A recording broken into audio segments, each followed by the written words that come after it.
தாத்தா தான் சாம்சங் டெலையில எடுத்தாரு, எங்க அப்பா என்டர் தி டிராகன் எடுத்தாரு, நான் இந்த படத்தை எடுக்கிறேன், நானே தான் டைரக்ட் பண்றேன். உங்க பையன்? என் பிள்ளைக்கு சார் 3 வயசு ஆகுது, வீட்டுல ரீல் விடுறான். சார், அவர்தான் மிஸ்டர் கணேஷ், என்னுடைய லாயர். இனிமே என் சம்பந்தப்பட்ட எல்லா விஷயங்களும் அவர்தான் கவனிச்சுக்குவாரு. அவர் சொன்னா தான் நான் ஷூட்டிங் வருவேன். லாயர் சார் கேட் என்ன சார் பம்பா இருக்குது? மெட்ராஸ்ல ஜனார்தன் கிட்ட எல்லாமே பேசி 50,000 ரூபாய் அட்வான்ஸ் கொடுத்துட்டு வந்தனே சார்.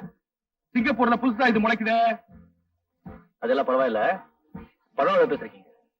என்ன சார் பரவாயில்ல பேசுறீங்க. அது வந்து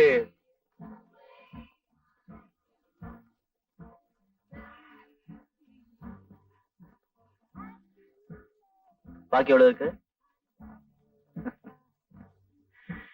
சரி, பாக்கி படத்தை பிரியா கிட்ட கொடுத்து அப்பப்போ ரசீது வாங்கிங்க, ஷூட்டிங் ஒழுங்கா நடக்கும். சார் ஜனார்தன் கிட்ட வேற அக்ரிமெண்ட் போட்டுருந்தேன், அந்த ஆள் பணம் கேட்டா என்ன சார் பண்றது? நோ ப்ராப்ளம், இதெல்லாம் நான் பாத்துக்கிறேன். ரைட்? ஓகே சார், எப்படியாவது ஷூட்டிங் நடந்தா எல்லாம் நீங்க பாத்துங்க சார்.